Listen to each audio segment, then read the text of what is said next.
right, everybody. Thank you for coming to a very special day today, which I am so stoked here. I have been a fan of this guy for, well, let's say 2010, I'd say, because this guy's so special. He coined the best phrase in the whole world, asking people if they want to see his secret freckle because it has a hair in it. All right, please welcome Grayson Russell from Thank you, Diary my of a friend. Wimpy Thank you Kid. so much for having me. Yeah, no problem. So, Grayson, you grew up in Alabama. Tell Yes, me sir. about growing up in Alabama before It fame. was, it was fun, man. My when my folks were at work, my grandparents kept me Mm. growing up as a little kid, and my granddad was the youngest of six. He had four older sisters, so he had Ooh. Luella, Inez, Bertha, and uh oh gosh, well, Inez, Bertha. Who's the other one? Who am I missing? Oh, good Lord. And Ethel. Sorry, I know I Yeah, was no missing somebody in problem. there. And so they would all keep me as a kid. And since I was an only child, um, I was just I was with a bunch of old people all the time. So I jump at the chance whenever there was another kid around up till I started school. But all my folks lived on the same road, so we could literally just about throw rocks at each other's houses. Really tight knit community. Clanton's got, I think we're up to 9 red lights now. Yep, Um, so I know I how you I really feel. enjoyed it. I mean, all my I graduated high school with the kids I went to preschool with when I was a 2 year old. So everybody was super, super close and super tight knit. And I just, up until film kicked off and I really started traveling, I thought everybody grew up that way. Yeah. And so I realized how blessed I was and how fortunate I was to grow up in a super, really, really tight knit family. Yeah. I loved it. I enjoyed it. I wouldn't trade it for the world. Yeah, definitely. I totally understand. I mean, I live in Vermont, and so it's like very small, Yeah. not the biggest.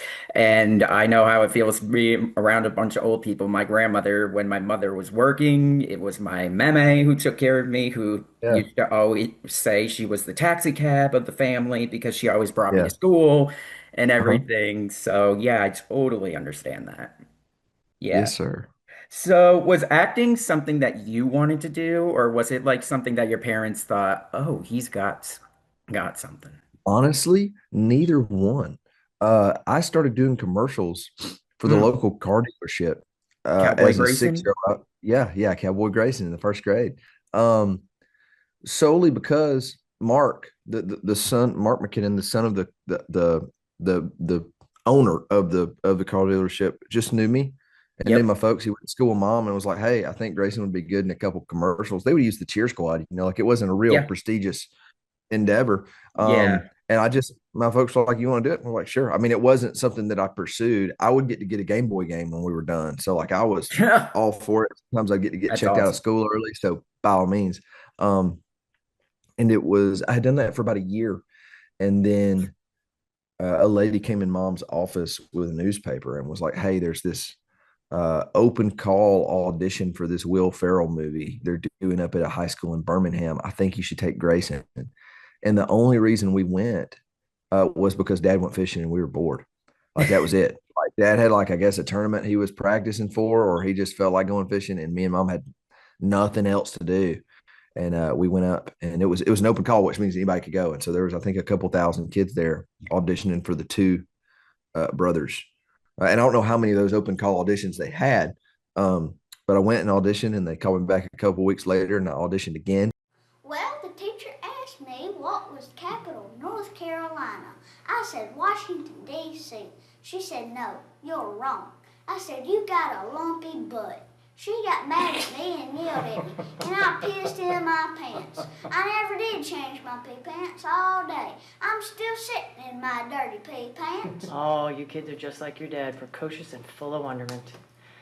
You know, I can't hold my tongue. Those kids are my grandchildren. You are raising them wrong. You are terrible little boys. Grandpa, I swear, you shut up right now or I'll beat you in the mouth.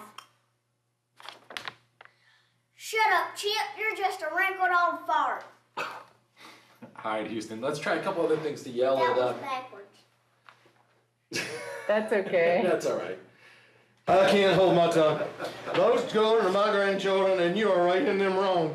They are terrible little boys. Shut up, Chip. You're just a mean, wrinkled fart. You do that again and yell that even louder. Say, shut up, Chip, you're just a wrinkled old fart, but yell it at him. Shut up, Chip. You're just a wrinkled old fart.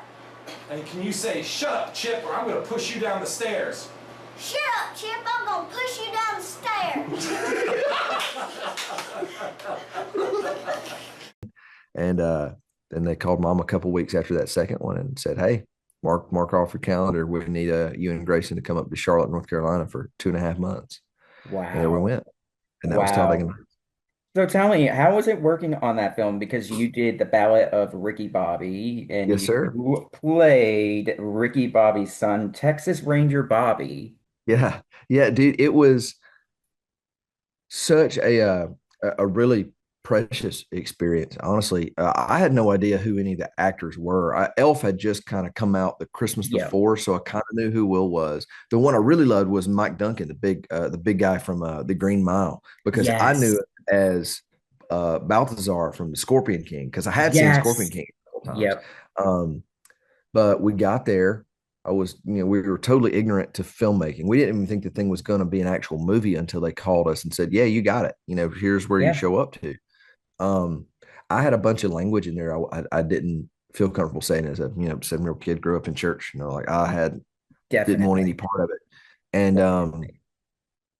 ended up getting saved. Gave my life to the good Lord while we were filming. Like we were going to church on Sundays, and with bigger films, a lot of times, there's time set aside for rehearsals on the Yep. front end of the film. Um, Yep. and then sometimes there isn't. It depends on the role, and you're playing and what time you get there. Yeah. In the filming process.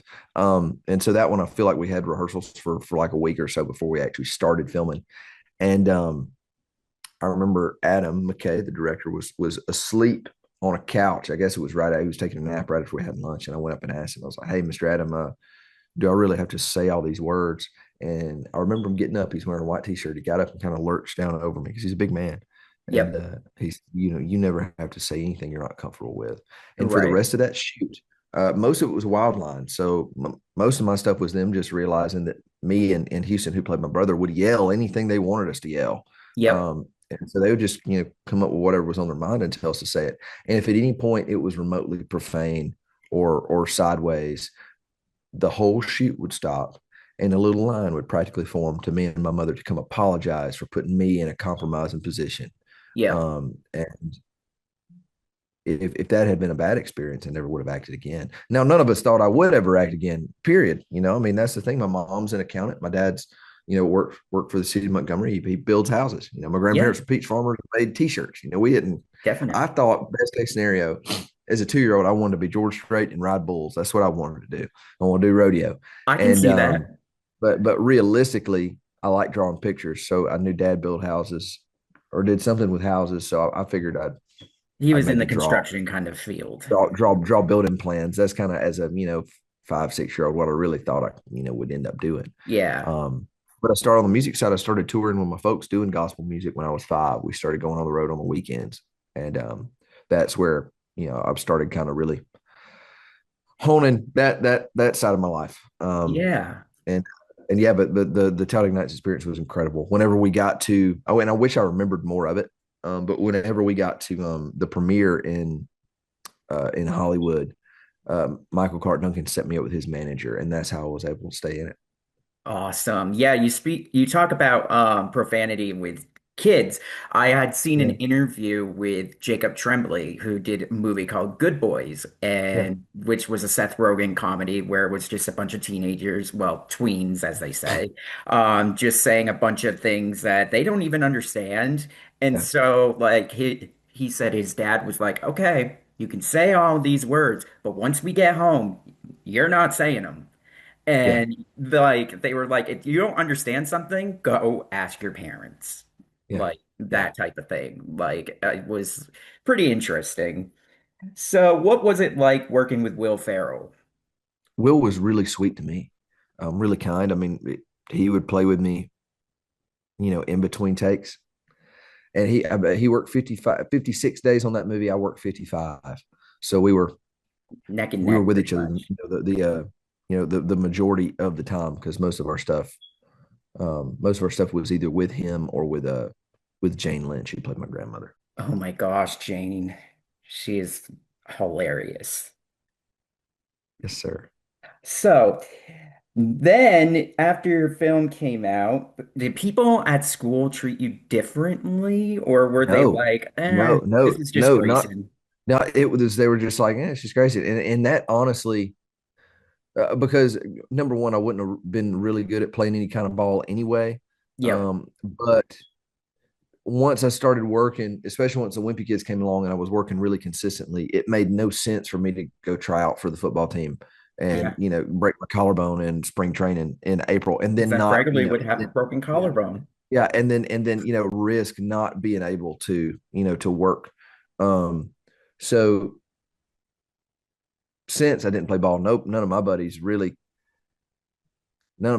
cared all that much. It's like, oh, Grayson's, come just, Grayson will be gone for 2 months. I'm like, oh, Grayson's back. Um, and that honestly really humbled me, and it kept me humble, because I think if they had treated me different, I think that would have probably kind of done a number on my psyche. But they Yeah. didn't, and I couldn't be more thankful for that. Yeah. So tell me about Wimpy Kid. First of all, were you a fan of the books? Did you know anything about the book? I didn't know anything about them. I remember I auditioned for it in like January, February of 2008, I think, or Hmm. 2009. And I think it was 2008. I can't remember, whatever. And I remember I auditioned for Greg, auditioned for the lead, and they said, "We don't want you for that. Would you audition for Fregley?" And audition for Fregley. And then they came back and said, thanks, but no thanks. We're going to go a different direction, and didn't cast me as Fregley. Months had gone by. I remembered Justin Hay. He was one of the guys I grew up with in my class, pulling a book off one of the shelves in our reading teacher's class and dropping it, or somebody had dropped a book, and he picked it up and he said, "Diary of a Wimpy Kid." And I was thinking, I just auditioned for that. I remember that very, very vividly. He pulled up the red book, the first one.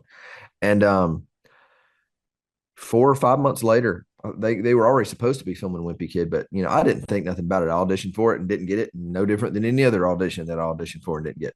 And just so happened to be in LA working on a TV show called I'm in the Band. I was doing their pilot episode, their first episode. It was a Disney XD show that ran for a couple seasons. Yep. And when I auditioned, certainly growing up, I was having to put it on tape on a camcorder in Yep. Alabama, because I couldn't just up and leave to go to LA every time an audition came through, or Right. or Atlanta. Sometimes I could go to Atlanta. Sometimes I could go to Nashville. That was really rare. Um, and by the grace of God, since I was working in LA on the I'm in the Band show, Yep. they called my manager and was like, "Hey, by the way, we got a new casting director," which I didn't realize that until me and Zach were doing a podcast a couple of weeks ago. But hey, we haven't started filming yet. We were supposed to. We're 3 months behind. We just now cast Greg. Would you want to come in and read for Fregley again? And so I did, and then a couple weeks later I got it. And I remember me and Dad we're putting an addition on our house. I was in a white t-shirt and some like navy Gap pants or something like that. And Mom came running down the hill with a house phone in her hand. And it was the first three-way call I had ever been on. And it was my manager on one, my agent on the other, and then me and Mom on the end saying, "Hey, we got Wimpy Kid." And we ate a frozen pizza. That's how we celebrated, because that was what was in the freezer. Right. That's So, awesome. So did you get to meet Jeff? Jeff Kinney, the Jeff author? Kinney. Yes. Yes. I did. It was really it was really uncommon how they did it, which was really good. Is normally, when you have uh, when you adapt a screenplay from a book, you kind of have the writer, there as a reference, but the writer's not necessarily on set. Yep. And I'm sorry, the author of the book that Yeah. it's based off on. So I remember Jeff being there about the whole time. Um, um, so on most sets, it's not very common to have like the author of the the source material there. Mhm. So the author of a book, it's not really common to have him on set. It's not uncommon to have writers on set. But Wimpy Right. Kid was really good about keeping Jeff there as just kind of as a reference for everything. And he was very very hands on, more so than I've ever seen any other writer or certainly Yeah. author get Normally to they be. get the rights Uh, and the okay, and then bada bing, bada and boom. then that They yeah, send a and then script. They 3 years say, "Do you later, approve?" here it is exactly. And Yeah. I remember he took me and mom and his wife and Will and Grant, his two sons, took us to a Vancouver Lions football game, Canadian football game, pro Canadian football game, which I've never seen. I've never seen before or since. I remember going and watching that with him, and I mean, he was really really kind and gracious to all of us. Actually, when me and Zach uh, recorded our version of Atlantic City, I called Jeff. I hadn't talked to him in probably 10 years. I didn't even know if it was still his number. And I Yeah. said, hey, me and Zach are doing this song together. I wrote the font, like I wrote out the title on the cover, but it would really be sweet if we could get the cover in your handwriting. It doesn't have to be the Wimpy Kid font, but I would love it if it's in your handwriting. And so very few people know that when you look That's at the his cover art for handwriting. Atlantic City, Atlantic City, Zach and Grayson, it's Jeff Kinney's own physical handwriting. That, that I didn't even know. Yeah. That's Yeah. awesome. So what was it like working on Diary of a Wimpy Kid, the first film? I loved it. I loved it. I mean, we all became so incredibly close because a lot of us, with the exception of Zach, had never worked out of the country before. Right. Granted, Vancouver, Canada is not, a far cry from the US, from the States, Right. culturally or otherwise.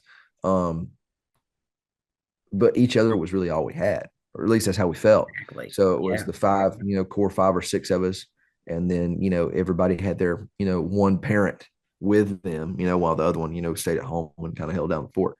Um, Yeah.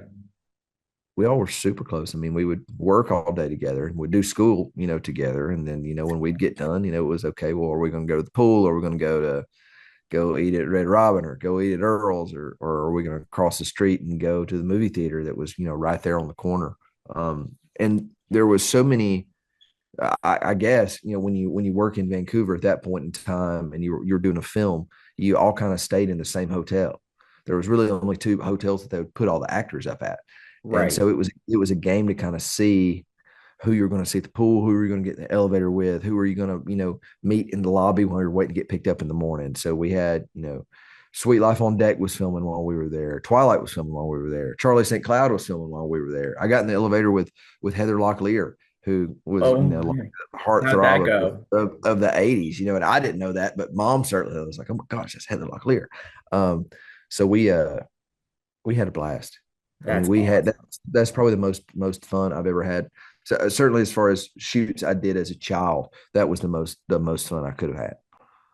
That's awesome. How was it meeting Zach and Robert for the first time? It was quick.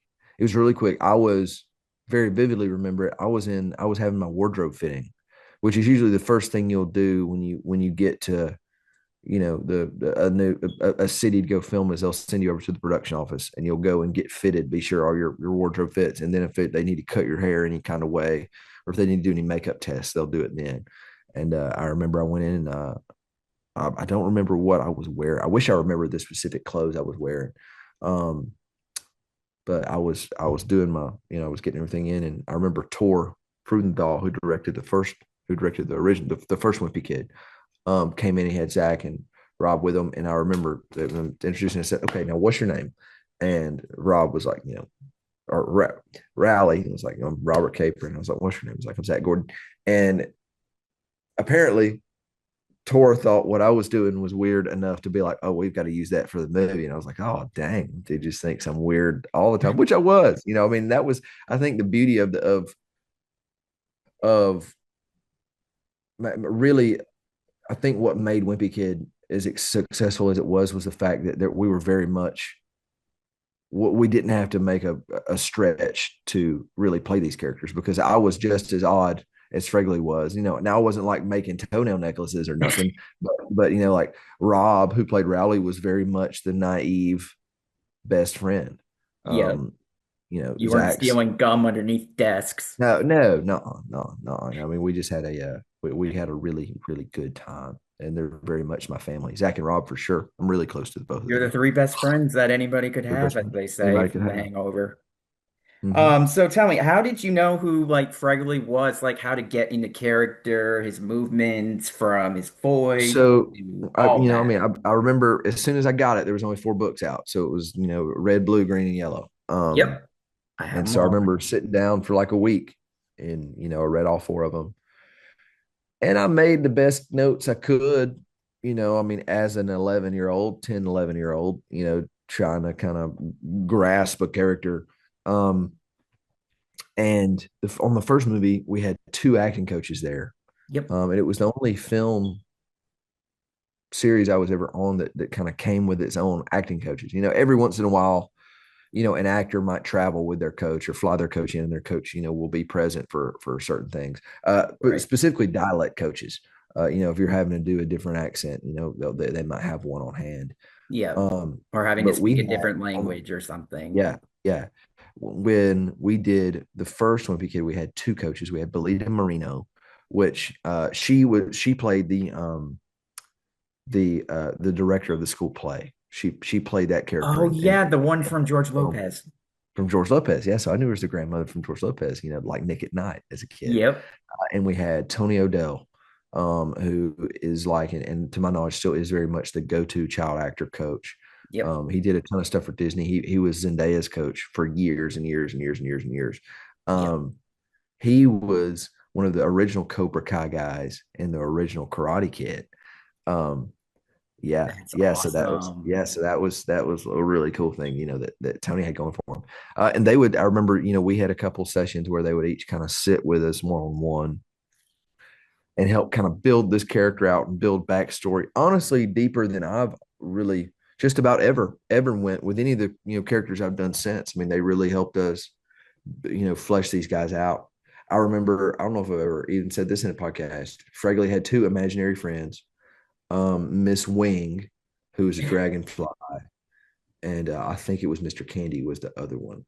Uh, Mr. Candy and Miss Wing, and those are my 2 imaginary friends because we assumed that Fregley didn't have a lot of friends, and so he had to come up with them Exactly. as he went. Um, and when we were filming the freckle scene, I remember going and just thinking, like, want to see my secret freckle? It's got a hair in it. Yeah. And Tony went up to me and said, "Hey, what if you went up into your falsetto? Like, what if you did? It's got a hair in it. Like, what if you went up like that?" It's like, okay, sure. You know, you're That's you're the coach. Whatever you think I should do. And I yeah. went in and did it like that, and that's what they kept. And so And honestly, all of us kids that grew up with you who are the same age range will say that that's the most iconic scene right there yeah, is the yeah, and freaking that and thank you, and I really appreciate that. And that's the thing is, I would be lying if I took credit for it because really and truly, it was Tony O'Dell going, "Hey, how about just going up there and going? It's got a hair in it," and it Yep. did.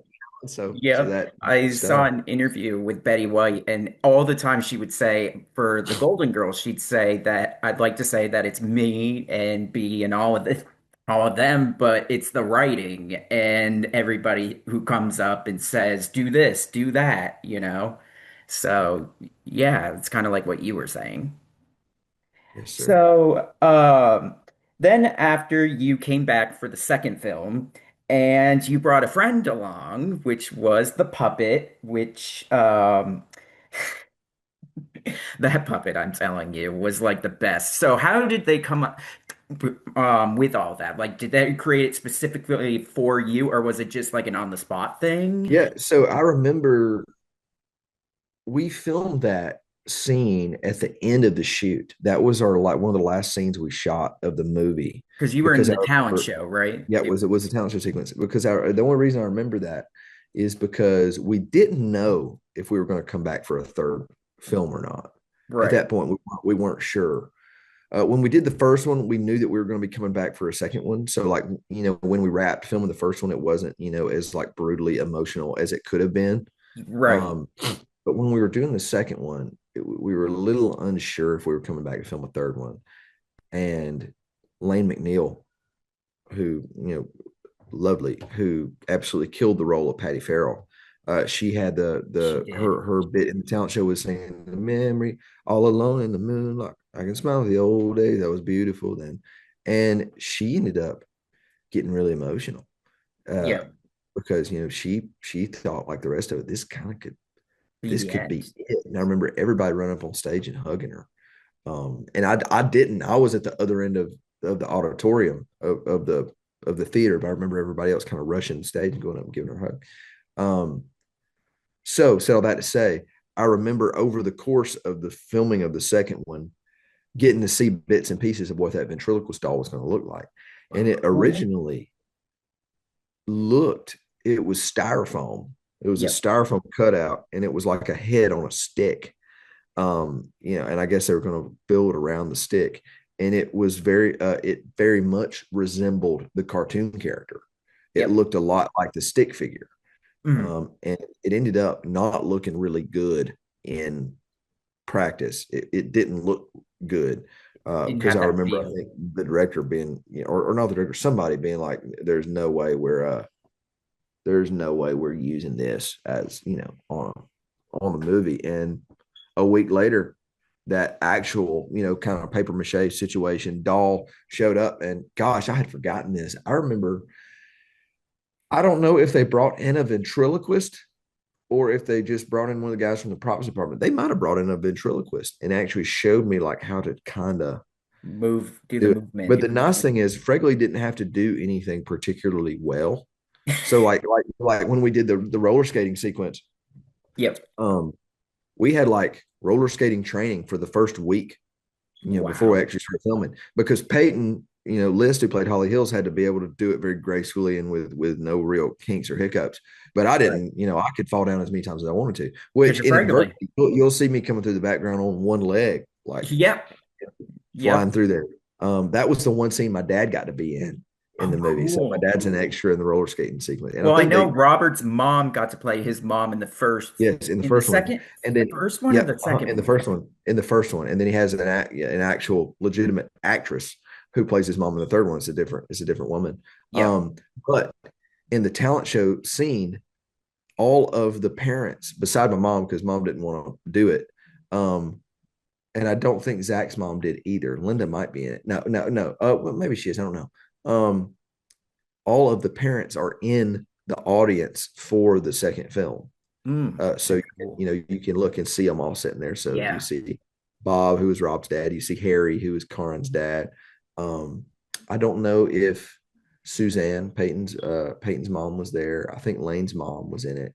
Um, but they going back to it, they made a really really solid ventriloquist doll for me, matched the outfit to me, and I still have it in my kind of in the cabinet at the house. I was blessed. I got to keep a lot of stuff. So I still have Yeah. my glasses. In the first movie, I had real braces. Then I got them taken Hmm. off because I didn't need them anymore. So I had retainers with fake braces for the second and third movie. So I still have my braces. In the third one, I had they cut it out, but there's a deleted scene of me with swimming around in the public pool in that opening scene. And so like I think Zach they goes put it in the underwater. special features. I'm not Maybe sure. they did. Zach Maybe. goes underwater, and when he comes up, and he's covered in band-aids, and these band-aids are just floating around in the pool, They and he's like, did "Oh put my it in gosh!" there. I remember seeing it.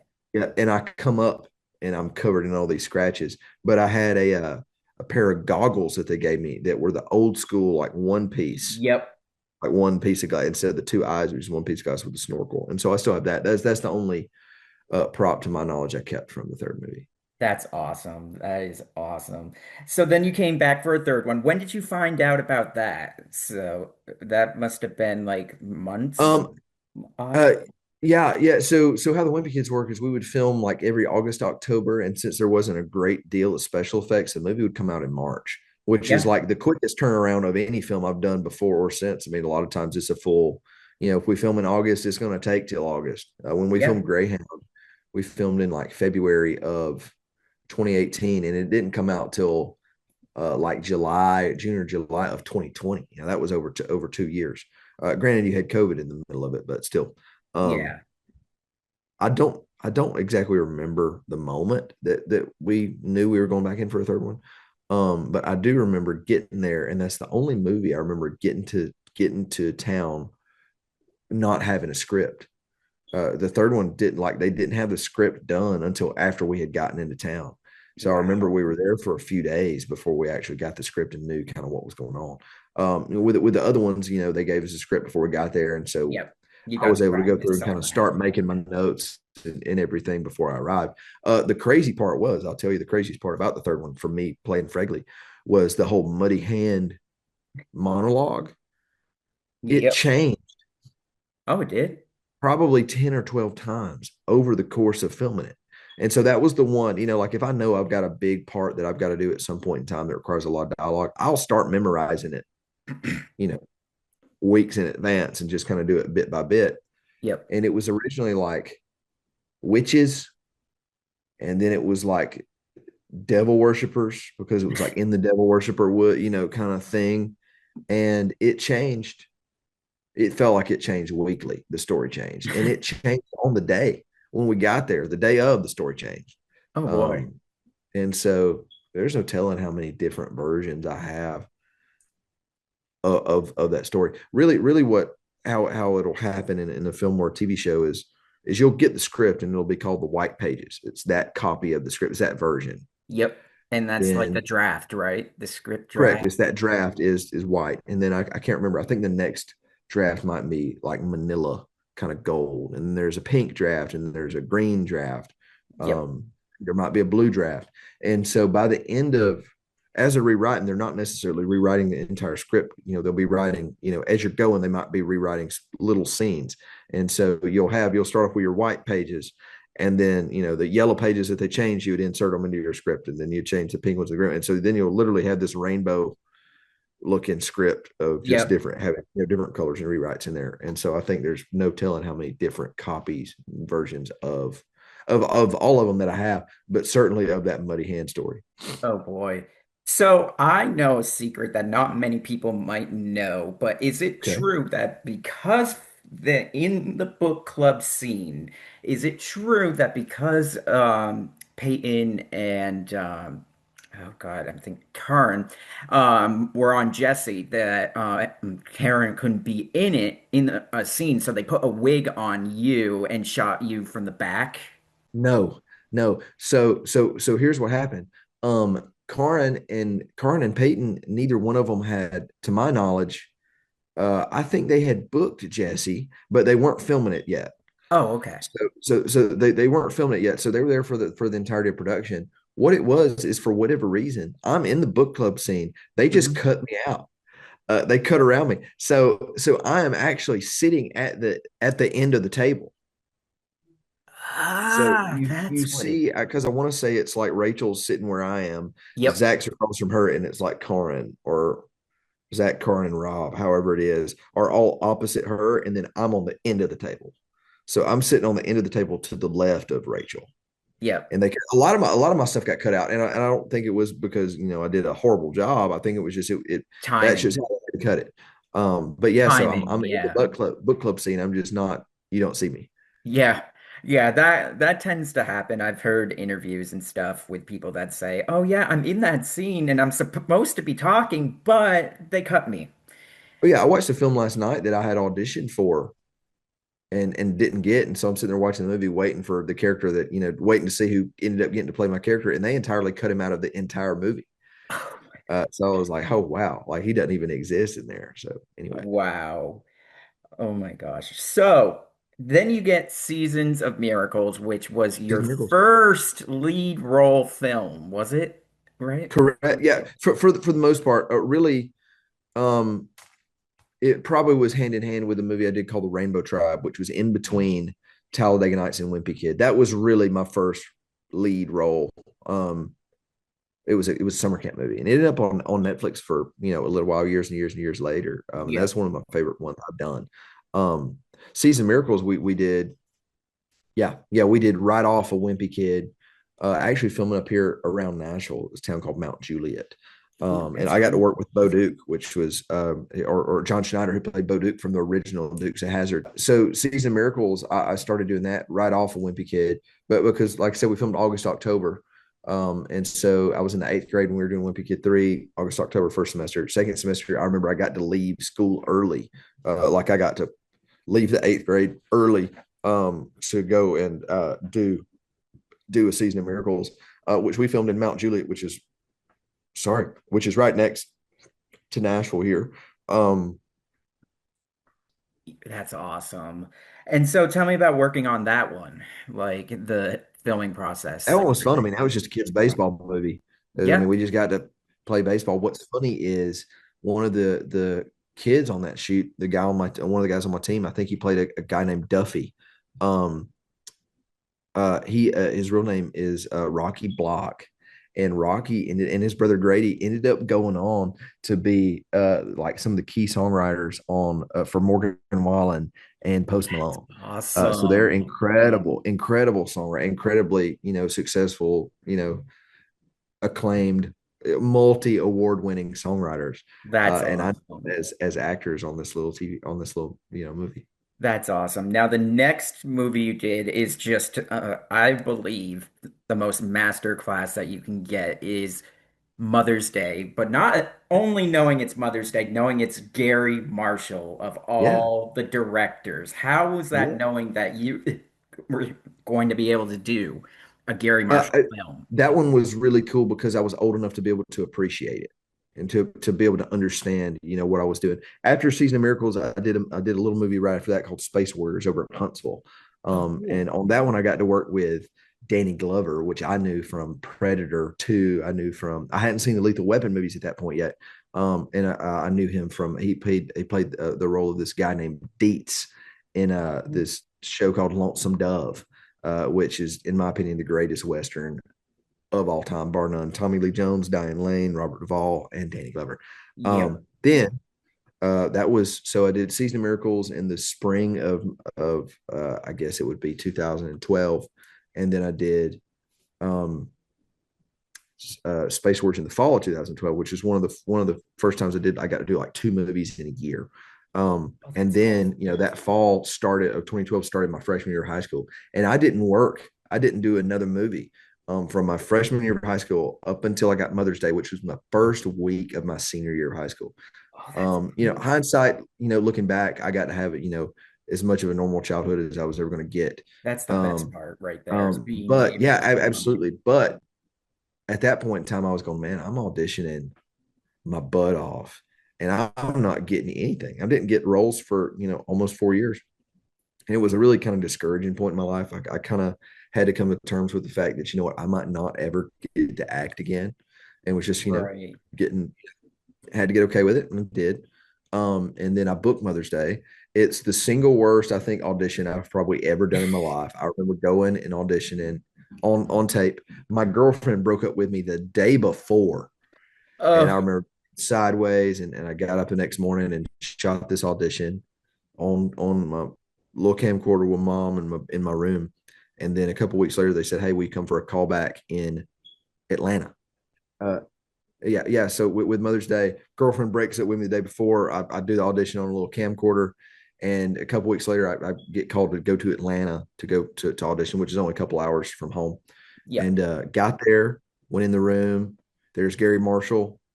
I knew who he was, and he asked me to do like some improv, and which I'd never done before in my life, and I absolutely botched it. I did a horrible job. That is the single worst audition I've ever done in my life, and I'm doing it in front of Jackie Birch, who unfortunately she just passed away, who was Yep. the casting director on that film. Jackie Birch cast like Die Hard. I think she cast like Predator 2. Um, she might have done Rambo and like Terminator. I know she did like Breakfast Club, and I think she might have done. I could be wrong. I don't know if she did like 16 Candles. She did a lot of the big 80s hits, So Yep. to have a chance to get to go in from the woman who cast Bruce Willis in Die Hard Yeah, was a that huge deal. right there. And looking back at it, of course, once I got the film, one of the honors and highlights of my career is knowing that that's something that when I sit down and I go through a spell of not working on film at all, and you kind of doubt if you're really good at it or meant to it. I always go back to the fact that what, I was good enough for Jackie Birch. Yeah. and being good enough for Jackie Birch is good enough for me, Yeah. because Bruce Willis was good enough for Jackie Birch. Sylvester Yeah. Stallone was good enough for You Jackie get Birch. two icons. You Yeah, get Gary and Jackie. and Jackie all at the same time. And that was, of course, we started filming. That was before Jason Sudeikis had done Ted Lasso. But Yep. most of my stuff was with him and a girl named Jessie Casey, which was my first on-screen kiss, which was crazy. And to my knowledge, this is the only time I've ever done that. First time I got to drive a vehicle. I Yes. had just 16 and got to drive a car in a film. That's the You only got other to be time I've done that reckless as and be well. like, just be my girlfriend, come. Yeah, You're yeah, leaving. yeah, Leave your dad. yeah, yeah. And I out of that shoot, I ended up with two lifelong friends. The first one being Dave Vingus, who was the first AD on that film, Hmm. and so he just did the new Star Wars. He did the last um, Spider-Man movie. He did Dead Man's Chest and At World's End, the second and third installment of the Pirates of the Caribbean movies. And he's a dear friend. I got to see him back in December with Zach. He has a children's hospital Christmas party toy drive that he throws every year. This first time I was in California at Christmas time, so I was able to go and do it. And then the other being Lucy Walsh, who's a dear friend of mine. I credit her with kind of not convincing me, but helping me to kind of believe in myself enough to go, you know what? Even though the film stuff really landed in my lap, um, you know, I think I might actually want to stick to doing this acting thing. I remember going down the highway. Mom and Dad were both with me driving through Atlanta, and I remember looking out the window and going, thinking about the conversations I'd had with Lucy, and going, I think I really could do this acting thing for the rest of my life, and I really credit her, for helping me make that decision. That's awesome. So, when working on Mother's Day, did you happen to see any of the other actors on there, like Julia Roberts or No, like no, I didn't. Jennifer Not while we were Aniston? filming. No, not while we were filming. But of course, I saw him at the premiere. Right. I didn't meet him. That was like, oh crap, there's Julia Roberts. I didn't see Jennifer Aniston for whatever reason. I don't know how I missed her. When I was on the carpet itself, Ashley Tisdale was one down from me, which was really cool. John Stamos was there because Fuller House had just come out, Yep. and they I remember going up shaking his hand like, man, that's Uncle Jesse. Yep. Yep. And so when you were working, did Gary Marshall give you any like acting tips or any tips at all, like on like No, that no, you not took? anything like life changing. I will say this. It's the only shoot I've ever been on where the first thing you do when you come out of the car is go and give Gary a hug. Yep. First thing you did when you got to set was, all right, hey, come on, come in here and give Gary a hug. And you would go up and he would absolutely bear hug you. He came up to me one time and grabbed my face. Very important question. Yep. What's your mother's name? And I said, her name's Crystal. And he said, okay, thank you. Crystal, and turns around and goes up and gives my mom this big, massive hug. And of course, my Oh, mom grew up watching Pretty Woman and, Mork and Mindy and Happy Days and Laverne and Shirley. And to have this absolute legend who I think was like 81 at the time, yeah, it was his final it film that was he his, it got was to his final do, film. And so, I mean, which that's, is an honor for you to yeah, an be honor for able me. to do it. Absolutely. Because you're looking at the man who discovered Julia Roberts and Robin Williams. Yeah. Um, so to get to be a part of that, um, getting to work with Gary, getting to work with Lucy and Dave, absolutely, it changed my life. So a weird way to put it. They both, Dave and Lucy particularly, have impacted my career probably more so than anyone else I've worked with outside of Zach and Rob on Wimpy Kid and Jonathan Sheck on Blue Ridge on the TV show I'm on right now. Yeah. That that's awesome. And then you got to work on a Tom Hanks film, Greyhound. A dream, a dream. That wasn't even something like, you have the list of people that you would love to work with. like I've got a sketch of Robert Duvall hanging over my TV right now. Yep. He's 95, he doesn't act anymore, but he was one that, I really want to work with. I want to work with Viggo Mortensen because I've always been a huge diehard Lord of the Rings fan. Yep. Never in my life, no different than with Mother's Day. I never would have dreamed that I would be in a movie with Julia Roberts. That's just not that I would have an easier time dreaming that I like caught the game winning Super Bowl touchdown pass from Yep. the freaking Atlanta Falcons. Yeah. I'm not that, like that's not even possible, remotely possible. In my mind, good Lord can do whatever he wants to. But Right. getting to work with Tom Hanks was one of the honors of my career, and You like I can said, I die had to get to a happy. point where yeah, no, I had to get to a point where I was okay with, potentially not ever working again. And the way I, came to look at it was, you know what, most people never get to do this, never get to hit it. If they do hit it, they hit it once. Yeah. And they're Morgan Freeman's age when he's doing Driving Miss Daisy, and he's pushing 60, and all the people who have supported the starving artist up to this point are no longer allowed to see them hit their big break. And I have been so fortunate with Talladega Nights, Wimpy Kid, and Greyhound getting the Oscar nomination Yep. that my folks, my granddad got to see me do that before he passed away. My Oh, dad's dad got to see me get to the point. He didn't get to see the Oscar nomination, but he got to see me do that. Um, and my parents and grandmothers got to see me achieve those things, all before I turned 21, which was a blessing, and yeah. it's not something I take lightly. We finished filming, and Tom wrote me a letter, and it's sitting in my cabinet that he typed up, hand typed, or he collects typewriters, so he typed up me a letter, and he sent it to me, which was incredibly kind and gracious. One of the kindest people I've ever worked with, and certainly one of the best at it Yeah. ever to ever do it. He is one of the best and will always be the best. I mean, who can say he got to be an adult as a kid in the movie Big, and Yeah, all yeah, and be Woody for all these years, yeah, and currently being Woody still. yeah. So, yeah, to be able to work with someone like that is just a masterclass and just an honor, must be. Yes, sir. Yes, So sir. then, so this is going to be kind of like a shift. So many actors who are young in Hollywood, face real pressures. I mean, we have Amanda Bynes, for example, who goes through so many pressures.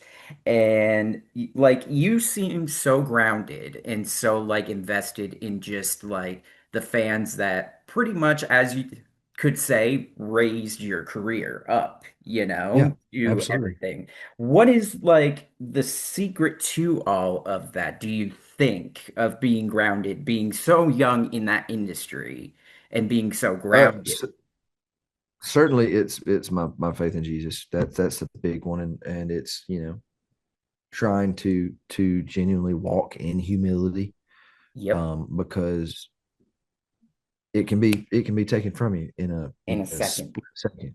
Um, and I know that the way that I got into it, into film, is so rare and so off the wall that it absolutely had to be ordained by something bigger than myself. Yeah, Um, and like I said, I was raised by my grandparents. My granddad was paralyzed as a child, and they took him to a church service, and they prayed for him, and he took off running, miraculously healed. And so, like, whole family converts, built the church that I was raised in. yep. And so that's kind of how I came up with the mindset that the good Lord can do absolutely anything He wants to, as long as you're willing to Walk his listen to path. listen to it, and walk it out.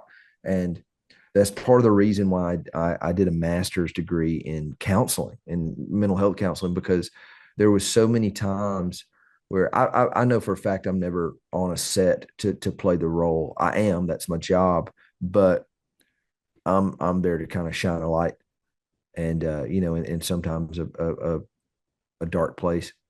Hmm. uh, I'm there to you know shine a light in what can be a dark place. And the amount of times, people have come up to me, even as a child, Hmm. and started talking about something they were going through, and asked me what I thought about it. The amount of times people come up and ask me to pray for them on a set, having not had any kind of faith related conversation. Mhm. That's something that has certainly, you know, grounded me. My parents are the ones who raised me that way. And so, my parents and my grandparents, so I contribute that to them. Mhm. I contribute the fact that whenever I came home and went back to, grade school from coming on to a shoot, that my hometown did not treat me any different. Mhm. And also, one of the biggest factors is that I wasn't working really consistently. So Right. I would, I did Talladega Nights, and then 2 years went by before I did Rainbow Tribe, and then two Yep. years went by before I did Wimpy Kid, and uh, there were 2 or 3 year gaps in between each project. So I think where it really starts to kind of do a number on you is, you're working on a TV show for 2 or 3 or 4 or 5 years as a kid, and Mhm. then it gets to a point where you really are treated differently, and you assume that you deserve to be treated differently. Yep. um, and I think that's what really saved my psyche, was that it was so inconsistent that I wasn't afforded the opportunity to get used to it. And not that would have changed anything. I think my parents would have beat the fire out of me if it had started to. um Right. If the fame got but to your yeah, head but as what, you I think everybody thinks that would happen, and that they wouldn't go off the rails. I think that the objectively, the issue with child actors kind of flying off the handle is the fact that you do it so consistently, and you work at such a high level that certainly has such a major kind of cultural weight to it. And then Yep. the moment something happens and you're no longer needed, or you do something wrong, you do something that any normal 16-year-old or 17-year-old would do, And just TMZ catches it. yeah, and something like that happens, and then boom, you never work again. And I can't imagine the toll that would take. I mean, I look at it, certainly now at, people who hit it big in the music industry off of a social media platform, that go from being, 17 years old, and, nobody knows them and nobody cares, to, okay, cool. You're 17 with millions and millions and millions of dollars and fans and everything riding on you. And now you have to figure out how to actually get good at something. Yeah, Right. or not actually get good at something. But how, now you have to like hone a craft, but also at a high level. Right. You got to learn how to do it at a stadium, rather than learning how to do it, in a coffee shop and getting good at it, and Right. gradually going up from there. And so that's a hard, and the level of scrutiny, personal scrutiny, that comes with that, is incredibly difficult. Yeah. It's I had read, or no, I saw the interview, and Raven Simone had said that the thing is you're a kid, but you're not a kid. You're a kid working like a 30-year-old, Yeah. like an adult. And so some people can't really grasp all of that and be a kid and be on set doing all that.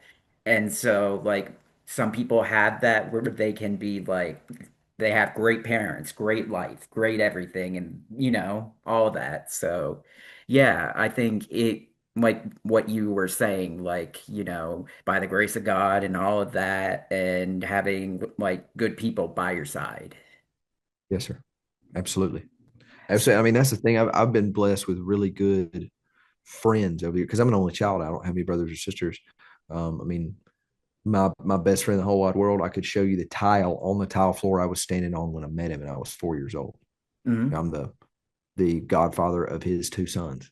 Oh, Or my buddy Val, that I met in college. My I'd cousin say you Trey. and Zach are like brothers. Absolutely, me and Zach are like brothers now. I mean, that's something that has grown over the past 5 years. Me and Rob are super tight. Me and Skinny, Yeah. here in Nashville. The guys in my band, people who really been with me through the thick of it. I've been blessed to have really good friends. Blair Terrell, she's like my sister. Yep. Um, Abby Clever, fantastic actress as well in her own right. Very. People that have absolutely taken care of me and guided me through different stages of my life, personally and spiritually and professionally. Pastors, Jared, David, wonderful people. Oh, that's sweet. So tell me about, okay, so I saw the post of somebody who went to Goodwill and found your album there. Yes. Yeah. This is a rarity because I didn't have any idea. And I did some research on this, and I only found one article that said that you were releasing an album. I think it was your hometown or something saying Yeah. something about it. But Yeah. there's nowheres on YouTube, nothing about it, nowhere. So you have a rarity on your hands. So Yeah. tell me Yeah. all about that, because Yeah. this is So a I started, rarity. like I said, I started touring doing gospel with my folks when I was 5. And Yep. so I sang on my dad's first 2 records as a kid, recorded on there. And then I started leading worship. Oh, I'm sorry, my bad. I had my first band was a Bee Gees cover band that I put together when I was 7. My second grade classmates, I'd make them come over to my house on the weekends. And we'd rehearse on the karaoke machine. That's Um, awesome. and when we were doing Talladega Nights, they would get me to sing, Bee Gees songs. They got a really big kick out of that. Um, but I started leading worship in the 7th grade. I did that all the way up through my undergrad. So we're playing, 2 services a week or something like that. One or two a week for 9 years. Um, but it got to a point where it was like, my mom really, I was playing so often and traveling and doing it that she was like, you know what, you might better, have you a kind of a body of work here. And so we went in and we cut a record, and I was very blessed. Joyce Martin produced it. I had the keys player from Poison, Will Oh my Dowdy. God, that's Jim awesome. Riley played drums. He's the drummer for Rascal Flatts. Oh Um, my God, Paul Sanders played bass. I want to say Jeff Henson played guitar. He was playing for Kelly Pickler at the time. Um, and I really got to sit and learn. Um, kind of the process of it. And I really didn't lean into it incredibly hard until college. And so Lee University, where I went to school, was it's a Christian liberal arts school. Mhm. That's really a music school, but my undergrad's in film. And so Yep. I was able to kind of watch and learn and kind of see all the things that, understand all the things going on around me on a film set. And learn about that while being able to, snag guys, off of the music, off the music major. And Yep. so I've had the same guys in my band for the past 8 years, and they travel from out of state all over the place to come in, to come and play with us and go on the road with us. And in that time, we've opened for 7 or 8 Grammy winners. I Yep. mean, the biggest show we'll play, runs 30,000-40,000 people. And then I just got brought on playing guitar for a girl named Elizabeth Nichols, who just had her first #1. I saw And that. so we'll be open for Zach Top in the O2 Arena in London in March. Oh We'll be my God, you playing get to in, travel the world. yeah, yeah. So we played in Australia and the Netherlands and Germany and Scotland. And then we'll play Stagecoach in California in April. So it'll Oh, be a big year. yeah, And then on the definitely. back end of the year, I'll go into my TV show, which is Blue Ridge, the series. It's on Amazon. Yep. Yep. So tell me, what is because you transitioned into music during kind of like the 2020s, I would say, kind of like that, like releasing singles and stuff. So tell me, what is your music process like? Like, what's your sound like? Like, what's your writing process? All of Yeah. that. Like, It changes. The sound wise, I always kind of have described it since college as sounding somewhere between Leonard Skinner and U2. Um, Skinner being, like the kind of heavier guitar army, hard rock or southern rock sound. yep, But then we had led so much worship that, growing up in church that had a very kind of U2 kind of droning ethereal sound to it, that it's just really a kind of a cross between them. yep, My writing process is difficult, honestly. I can write for other people relatively efficiently. But when I'm writing for myself, the way that I kind of look at it is, when I see somebody like Tim McGraw, who's an incredible songwriter and incredible, musician and performer, go on TV and, do, act in 1883 or act in The Blind Side or, one thing or another. I know him as a storyteller. I don't necessarily believe that he lived through every song that he sang, but I know that he tells good stories. And so that's not a shock, to see him on TV. hmm Conversely, when I see Kevin Costner on TV and know that he has a band, when I go to see that band play, I want to see Kevin Costner. Yes. If I wanted to see Dances with Wolves, I'd watch it at home. Um, Right. Different than Bruce Willis or any, the big actors that had bands. So for me, when I do my music, I try to very much, tell my own stories. If I'm telling somebody else's stories, I'm usually doing that on camera. And so that, I try to keep it as authentic and as, expressly honest as I can. And so that isn't, the most efficient thing in the world. I can't just crank out songs left and right because, I may or may not be dealing with something heavy enough to write a song about it at that point in time. But as time goes on, it builds and it's building. I've been very That's blessed. awesome. So before I go, I wanted to wrap up and do a quick like rapid fire game where like Go I for it. can throw out questions. So favorite food, Oh, oh gosh. Crab legs. Favorite TV show and TV show at the moment. Favorite TV show. Um, whoa. Lonesome Dove's technically a mini series, so we won't call it a TV show. Um, I just finished Game of Thrones for the second time. I just finished The Sopranos for the second time, and I have to say, Sopranos is probably one of the best shows I've ever seen in my life. Did you know that Lady Gaga was in a scene in one of the scenes? She was in there was a scene where she was in the gym Yeah, and I forget the character's name, but she was sitting on the bleachers. Yeah. that's. So I think. American Idol or The Voice? Ooh, it's hard because I've got buddies that have been on both. But I grew up watching American Idol, but now I think The Voice is kind of is the big one. The Voice is the one I see the most of now. Favorite actress and actresses? Ooh, actress, females. Yeah, Hmm. I love watching Jane Lynch. I love watching her work. amazing. She's incredible. From Sopranos, I love Edie Falco. I love watching her work, and I mean she's incredible. Um, Goodness, there's so many. It's like all right, I'm trying to kind of dial them in. Viola Davis is another one that's just like my Lord in heaven. She's incredible. Um, those are the big ones I watch for. Kate Blanchett is of Amazing. course that I fell in love with watching Lord of the Rings. Okay, let's see. Favorite song that you have done? Ooh, that I've put out. Yeah. I love them all for different reasons. I think the heaviest one thematically is Beneath the Bow. I think the one Yes. that's kind of the sweetest that everybody really likes is Atlantic City because that's a reunion for me and Zach.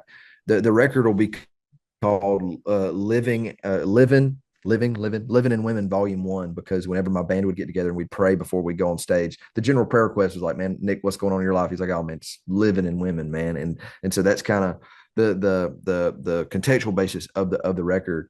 And I remember the first girl I really dated in college, or really the only girl I really dated in college. I remember I knew I had to break up with her, and we were sitting eating somewhere, and this song came on, and it was this rednecky kind of bluegrass sound, and it was going, "Everything dies, baby, that's a fact." And I was like, "Crap," like even the world knows I've got to do this. And so I really associated Atlantic City with that breakup. And around that time is when me and Zach started kind of getting back together and uh then kind of discovering this whole music thing with him, as he was discovering it for himself. And Atlantic City kind of became a theme of our, everything dies, baby, that's a fact, but maybe everything that dies someday comes back, and kind of really became symbolic of our reunion. Yeah, So that's really, really sweet. that's awesome. Dogs, cats, or both? Dogs. And I like lastly, kittens, I know but my dogs. we have my mom has 5 cats and 2 dogs, so yeah. Yeah. So best childhood memory. Wow. I was blessed with an incredibly kind and loving upbringing, and I know that's rare. So I have a lot of good childhood memories. One of the first ones that wasn't related to film or music Um, the hard part about growing up with old people is they die, you know, and so Yep. some of my first memories are people passing away that were important to me as a kid. But one of the very first ones I remember, Dad fished a lot. That was Dad's favorite thing to do is bass fish, crappie fish. And so I remember him letting me drive his boat.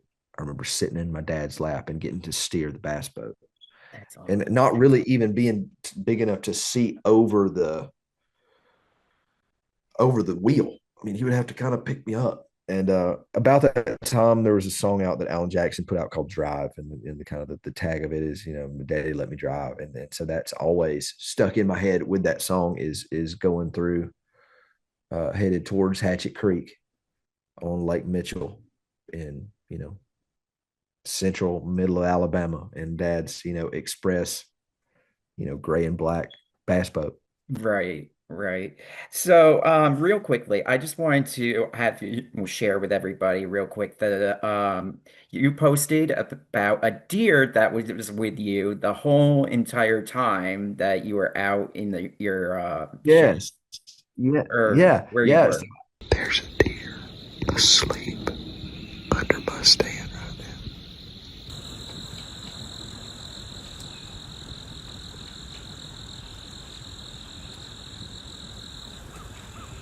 Just hanging out. Yeah, yeah. So I got invited on a deer hunt with Buck Commander, which is a really, really a big kind of hunting apparel tool company. So they're built by the guys from Duck Dynasty, the Robertsons. They've got Duck Commander and they've got Buck Commander. Hmm. And so I got asked to go on a Buck Commander hunt. And the really special part about it was it ended up, uh, me and Dad didn't really have anywhere to hunt. We couldn't really afford to be in a hunting club or anything. So when we would hunt, it was because my Uncle Steve took us, which was my dad's boss, would take us on his land. And the last time I hunted there was, I was thinking I was 15 or 16, and Uncle Steve passed away like 7 years ago. And so I hadn't, gone back. I wasn't, really able to go back and see Aunt Tammy. And I get a call. Hey, Tyler Farr calls. He's got 3 or 4 number ones. I mean, we're managed by the same manager, which is incredible. And calls and says, "Hey, one of our guys dropped out. We're going on a hunt in Alabama. You want to come?" And come to find out, I ended up hunting on the same land that I grew up hunting on as a 3-year-old, because that company had begun to manage that property for my Aunt Tammy after Steve passed away, That's because she awesome. ended up dating the owner before the owner passed away. And so yeah, I'm sitting on not on that same property. I'm sitting on a different property with this crew, and this deer runs right up under me, doesn't even look at me, and just lays down and just laid right up under my thing. And so I The was whole time. sitting there watching her sleep the whole Oh, time. I mean, I got in, sat down, a deer ran off, 2 coyotes chased it off, and then these other 2 deer came through, and that one was the last one. It kind of come through, meandered and ate a little bit, and ran around and flopped down right in front of me. It's like, okay, well, this is cool. that's so It was a sweet. good time. It was one of the most special weeks of my life. So what's coming up for you next? What is in the world of Grayson right now? Um, Getting ready to go on the road with Elizabeth and for this European tour with all the country to country C to C European shows. That'll be with a whole scat of folks: Zach Top, Keith Urban, Drake Milligan, and then we'll go to Australia with the Castellos, playing with them, and a whole other set of folks over in Brisbane and Queensland. That'll be all of March, and then April we'll go and play Stagecoach with Elizabeth, which will be incredible. And then I am currently a regular for the first time ever in my life on a TV show called Blue Ridge the Series, which is really honestly where I've found my confidence as an actor.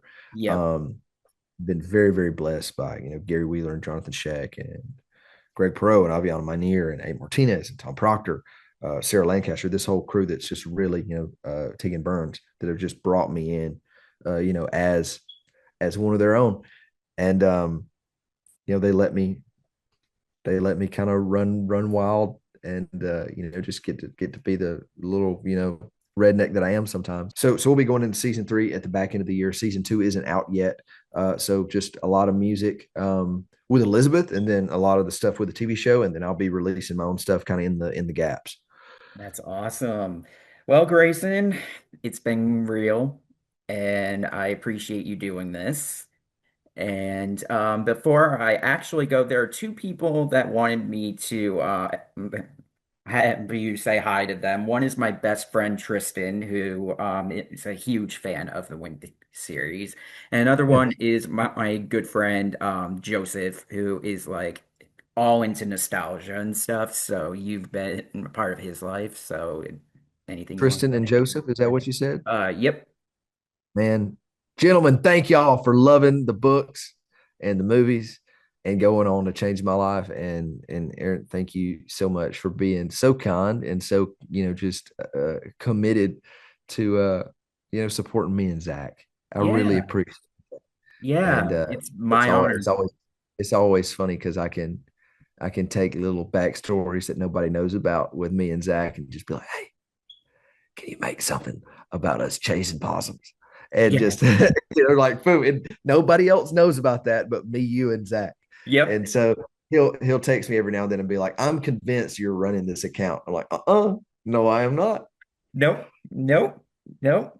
Well, thank you so much, Grayson. And I will definitely be doing a follow-up interview with you when Absolutely, later. man. You are good at it. You're good at what you do, and you really do went research heavy, and I really appreciate that because it's so easy to just kind of give everybody the same little bullet points because they don't necessarily know all the nuances. Granted, they do it all the time, so they might not have time to learn them. But you really did your homework, man, and I really appreciate that. And God bless you. God bless y'all. Y'all have a blast, and I look forward to seeing what comes up next on that Zach Gordon fan art page, my friend. Yeah, same here. Yes, sir. You take care. Thank you for having me. You Y'all are be good. welcome.